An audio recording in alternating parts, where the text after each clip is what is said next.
তো বন্ধুরা, তৈলচিত্রটা দেখো, জাস্ট অসাধারণ। মনেই হচ্ছে না যে এটা হাতে আঁকা, মনে হচ্ছে দাঁড়িয়ে যেন ছবি দেখছি।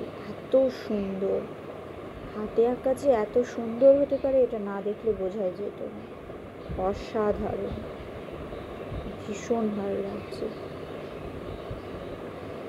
তো এগিয়ে যাচ্ছি আমরা একটু একটু করে। তো এইটা দেখো, এটা হচ্ছে ভিক্টোরিয়ার অরিজিনাল মডেল।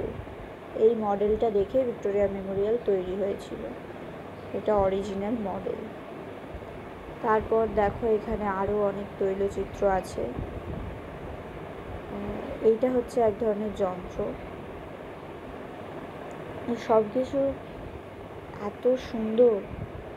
তো এই দেখো, এদিকে আরও তৈলচিত্র আছে। তৈলচিত্রগুলো সত্যি অসাধারণ।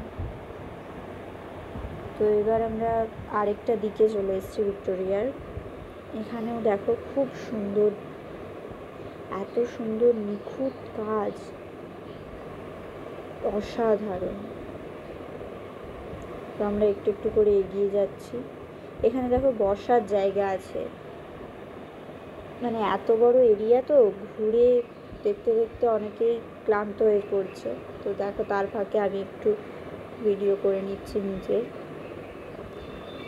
তো এই দেখো, আবার সমস্ত রকম রানীর ব্যবহারিক জিনিসপত্র। এগুলো হচ্ছে বর্ষা, রানী এগুলো নিয়ে যুদ্ধে যেত। তলোয়ারও আছে, এগুলো নিয়ে যুদ্ধ করতেন রানী। তো তারপর আবার আমরা এগিয়ে যাচ্ছি। তো দেখো, কিছু কিছু এই এরিয়াতে একটু একটু এগিয়ে গেলেই বসার জায়গা আছে। একটু একটু ঘুরে ক্লান্তি এসে গেলে বসে রেস্ট নিয়ে আবার ঘোরা যাবে। তো দেখো, এইখানে আবার কিছু অস্ত্রশস্ত্র চলে এসছে, ঢাল, তরোয়াল, আরও অনেক কিছু আছে। এগুলো নিয়ে রানী যুদ্ধে যেতেন। নানা রকম অস্ত্রশস্ত্র, একরকম নয়, এক একটা এক এক রকম। তো এটা আবার আমরা আরেকটা দিকে চলে এসেছি ভিক্টোরিয়ার। এখানে কাজগুলো অসাধারণ। দেখো, মনেই হচ্ছে না যে আসলে দেখছি, মনে হচ্ছে ছবি দেখছি। এত সুন্দর। তো আস্তে আস্তে আমরা আবার এগিয়ে যাচ্ছি সামনের দিকে। আবার আমি একটু নিজে ভিডিও করে নিচ্ছিলাম মাঝখানে। তো সাইডে আমাকে কেউ কিছু বলছিল, যে সেটাই শুনছিলাম আর কি। তো চলো আবার যাওয়া যাক। এই দেখো, এটা হচ্ছে কামান। বড় নয়, ছোট্ট কামান। তবে বড় কামানেও যা কাজ করবে, ছোটতেও কিছু কম করবে না। যুদ্ধের সময় এগুলো ব্যবহার করতেন রানী। তার সম্পর্কেই এখানে লেখা আছে। তো এই দেখো, আবার কিছু অস্ত্রশস্ত্র রানীর ব্যবহারিক, ছোট বড় নানা রকম ছোরা, ঢাল, তরোয়াল সব আছে, বল্লম।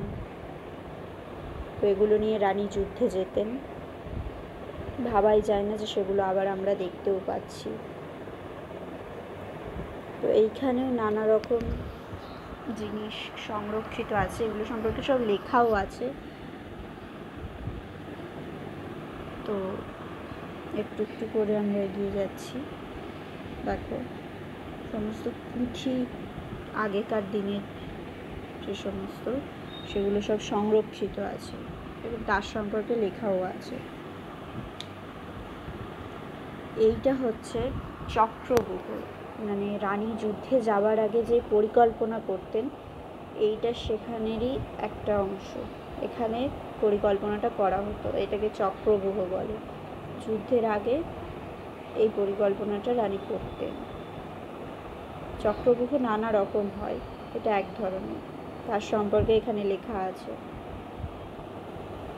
তো এগুলো আবার নানা রকম জিনিস চলে এসছে রানীর ব্যবহারিক, দেখতেই পাচ্ছ।